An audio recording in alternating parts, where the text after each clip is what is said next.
Hey Google, turn on studio. All right, so I've been spending a lot of time with the Galaxy S25 Ultra. I've been enjoying other phones, of course, like these and my Galaxy Fold. I love the heck out of this thing.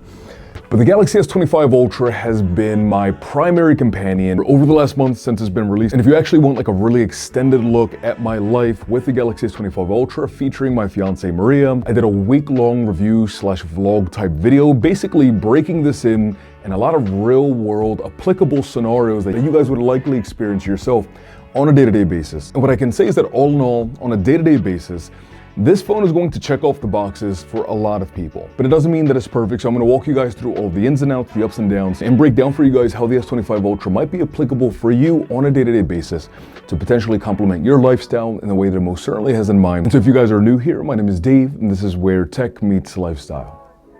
So real quick, I am trying to film for this video, but Marie just asked me, what color would you say this is? I think this is a pretty good time to see if Gemini can help me out here. Color is this sweater.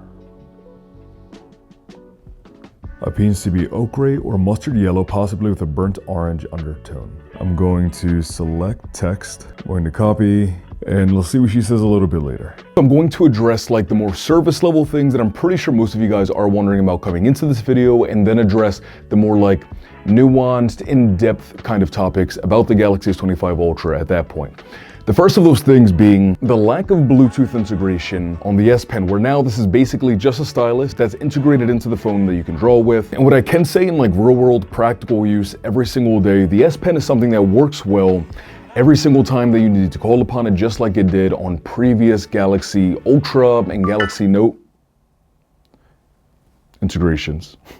The phone just yelled at me. It's very smooth, very fluid, and very reliable every single time that you need to call upon it. And to be completely honest with you guys, I was one of those Galaxy users that never really utilized the Bluetooth features on the S Pen, except for like maybe one time with the S23 Ultra when I was taking a group picture with my family. And outside of that, it was just something that I simply never used. That being said, I can 100% acknowledge that this is just flat out not a consumer-friendly move at all, especially for the price that you're paying for phones nowadays, right? This is a $1,200 device. And a core feature of one of its main selling points was simply just stripped away from it, right? And this is me being completely fair because I acknowledge the same thing on, say, like iPhone devices, right? Where this is a great all-around device and it leaves a lot on the table and doesn't do a lot of the intuitive, useful things on a day-to-day basis that even if you don't use those things every single day would be nice to have on a phone that you spend as much of your hard-earned dollars on, right? And so I have to be completely fair and acknowledge that I'm not a fan that they took one of those things away, even though I'm personally not someone that used them all of the time. And I'll be honest with you guys, as far as the now bar goes, I can say that I'm not so sure that it's necessarily earth-shattering, but I do think it is a nice complementary piece of software for example, right, tomorrow morning I have a football game, and being able to see here that there's a winter weather advisory, and being able to see at a moment's notice that the roads are going to be icy in the morning, as well as likely that means that the turf is also going to be icy and slippery, is pretty darn cool. That's complementary to my lifestyle. Here's all the steps that we got in today, the calories burned. As a licensed therapist, of course, I am super huge on checking in on like your mood, your emotional awareness, breathing, meditation, and that's all really nice. So that's really cool. The mindfulness here, the weather.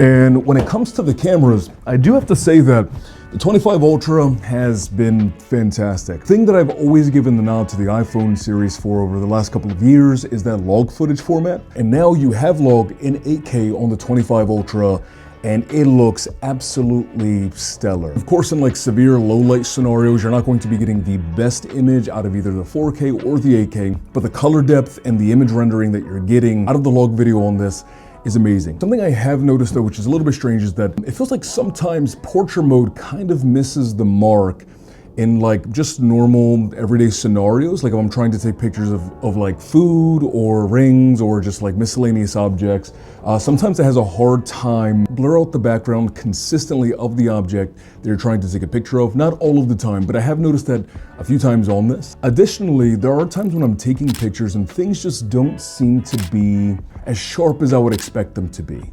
This is sometimes in portrait mode shots, this is sometimes just like in normal photo mode, just point and shoot shots. But as a whole, you are getting like a really nice camera system here. And of course, the zoom capabilities that you're getting out of this are just amazing. All right, so battery life. This is one of those things, flat out, when I first pulled the S25 Ultra out of the box, I was very disappointed in the battery life over the first few days that I was using it. There you go, 52% battery life. So for my usage, I will say that's pretty good. This is a phone that when I first started using it, the first few days of battery life were not good at all. But over the last few days, it's started to learn my patterns and, you know, optimize the way that it's utilizing its memory and background processes. The battery life has honestly improved quite a bit, where this is normal now, where I can get to like 3 p.m. and the battery life is just about halfway through. So I can get comfortably to the end of my day. I was a little bit spoiled coming from the OnePlus 13 and the amazing battery life that that thing has. Well, what I can say is that as the weeks have gone on, the S25 Ultra has learned my habits in a more meaningful way. And on average now, my battery life is able to get me to around like 9 p.m. at night when I'm getting ready to go to bed. And oftentimes looking at like 8 to 8.5 to, there have actually been a few days where I've gotten almost 9 hours worth of screen on time, which I actually almost couldn't believe. I actually had to double check to make sure that I didn't like accidentally charge the phone at some point throughout the day.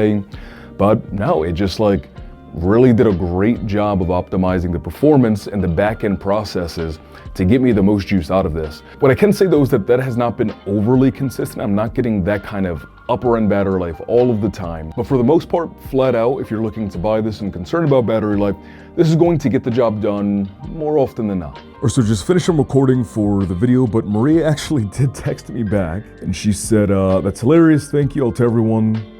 They think she's colorblind. I've never heard of ochre before, but it's definitely that color. So looks to me like the AI continues to do well in like normal everyday scenarios on the Galaxy S25. Definitely impressive stuff.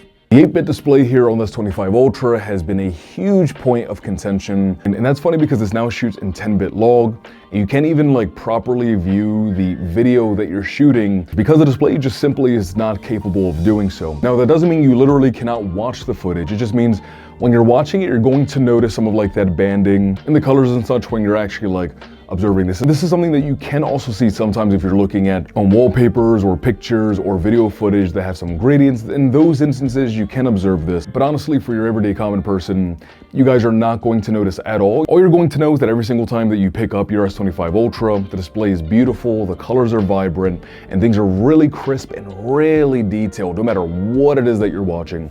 The average common person, that's all you're going to notice. That anti-glare coating that you're getting on the display is amazing. My sister and I went to the Eagles Super Bowl parade in Philly, and that was a bright blue sky day. It was also like exceptionally freezing. I took a lot of pictures and a lot of video and was sending texts and emails when we were waiting for the Eagles to actually like come through on their buses and stuff. And not once did I have any kind of problem actually viewing this display outside. The anti-glare coating that you're getting on this needs to be like a mandatory standard on all flagship devices going forward because it makes such a significant difference when you're outdoors and trying to interact with your phone.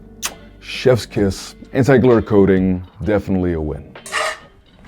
All right, so a couple of quick things here. So phone gaming, if you've been here for a while, you know is something that I love to do on my phones. Typically, though, over the last few months, I simply just have not really had time to engage in phone gaming on the 25 Ultra, or really any phone for that matter. That being said, suffice to say, gaming on the 25 Ultra is amazing, just like it was on the 24 Ultra, the 23 Ultra. You can play everything at maximum frame rates, at maximum texture settings. Something I did know in the review that I did comparing this to the iPhone 16 Pro Max is that the 16 Pro Max seemed to do a better job at sustaining things at very, very high ends, like 120 frames per second, maximum textures, and all of those things. After a recent update, it does feel like the 25 Ultra does a better job sustaining itself at those higher ends. And so to put this to bed, gaming on this is amazing if you're looking for that.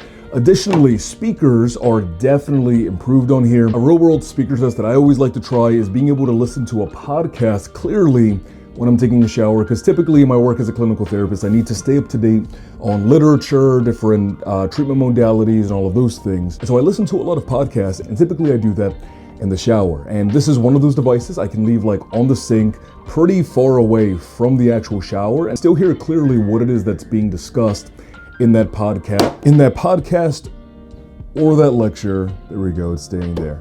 So if you're looking for speakers, these are definitely improved over the 24 Ultra. And honestly, I feel like we're at the point now where they rival actually the offering in the 16 Pro Max. They've gotten that good. Getting the 45 watt charging on here is a nice boost over 25 watt charging. But I have to be honest with you guys, I am like insanely spoiled by the super fast charging you're getting on the OnePlus 13. My next video after this is going to be comparing the S25 Ultra to the OnePlus 13. And despite the price point difference, man, that is a much closer standoff than most of you guys would guess. But in a vacuum, definitely a really nice improvement and better than what you're getting on, say, iPhone, where you're not getting 45 watt charging. AI is the huge buzzword of 2024, and it looks like that's not slowing down. It's going to be the buzzword in 2025 also. In my recent iPhone 16 Pro Max versus Galaxy S25 Ultra review comparison video, I broke down pretty extensively in like a pretty real world practical way, I think, to like how I would use it, and hopefully you guys too, the significant differences in use cases and also competency of what you're getting out of both of these. I won't break it down here like I did in that video, but suffice to say that AI has gotten to a point that is very feasibly and tangibly useful in a lot of different scenarios on a day-to-day basis. My week in the life video of the S25 Ultra, I kind of bring you guys behind the curtain a little bit, break down some of the business aspects of running a YouTube channel, the amount of things that have to be managed on a day-to-day basis. It's like really awesome, even with like communicating with brands, negotiating things, setting standards and price points, and even with like the transcribe function, right, with my work as a clinical therapist, breaking down information about things that were discussed in a session so I can refer to them when I'm going back later on and writing down my notes, my treatment plans, my monthly summaries, and all of those things. But what I have noticed, and I noticed this on the S24 Ultra as well, the summarize feature before used to break everything down in like a really impressive, contextually intelligent way. And it doesn't do that anymore. And I do think that's more so because it recognizes that the subject matter I'm discussing can be very sensitive to protect any miscellaneous information of the clientele that I am working with. And so although it's less convenient for me as a whole, I do think that's a good thing. And honestly, the transcribe function is accurate and reliable enough for me that I can just look at it and it informs me enough for when I'm doing my notes, my treatment plans, monthly summaries, and so on. And at this point, I think that's pretty much everything you guys would feasibly care about in like a condensed video, trying to respect your time, about my usage with the S25 Ultra and why this might be a really good fit for you sitting at home watching this video. If you guys have any questions going beyond anything I discussed here in the video, please let me know in the comment section down below. I genuinely love interacting with you guys in the comment section. I'll try and get to as many of you guys as I possibly can. But for now, thank you guys so much again for stopping by and hanging out. I wish you a fantastic remainder of your day, afternoon, or night, depending on what time it is you are watching this. And as always, peace, love. This comparison video is coming up next. And adios, bye guys, and have a great day.